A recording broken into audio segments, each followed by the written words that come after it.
মাদক কাণ্ডে শাহরুখ পুত্র আরিয়ান খানের গ্রেফতার প্রসঙ্গ নিয়ে তৈরি হয়েছে web series the bats of Bollywood. এতে নিজের চরিত্রকে নেতিবাচকভাবে উপস্থাপন করা হয়েছে অভিযোগ করে মানহানির মামলা করেছেন প্রাক্তন এনসিবি অফিসার সামির ওয়াংখেড়ে।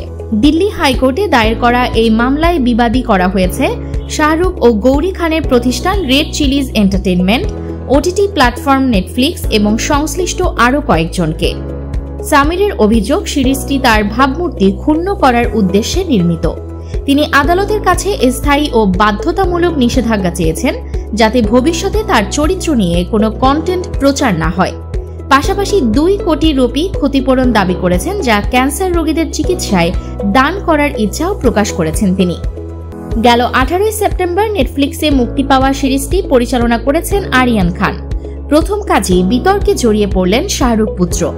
সিরিজের প্রথম পর্বেই দেখা যায় সাদা শার্ট কালো প্যান্ট পরিহিত এক অফিসার মাদকের বিরুদ্ধে যুদ্ধ ঘোষণা করেছেন। চেহারা ও ভঙ্গিমায় মিল থাকায় চরিত্রটিকে সামির ওয়াংখেড়ের সঙ্গে তুলনা করছেন দর্শকরা। এই দৃশ্য নিয়েই মূলত বিতর্ক শুরু হয়। উল্লেখ্য, 2021 সালের 3রা অক্টোবর মুম্বাই থেকে মাদক মামলায় গ্রেফতার হয়েছিলেন আরিয়ান খান। টানা 25 দিন কারাভোগের পর তিনি জামিনে মুক্তি পান। পরে 2022 সালের মে মাসে সব অভিযোগ থেকে অব্যাহতি দেওয়া হয় তাকে। সেই আলোচিত ঘটনায় নতুন করে তুলে ধরা হয়েছে দ্য ব্যাটস অফ বলিউডে। নিউজ টেক্স, দৈনিক অন্যধারা।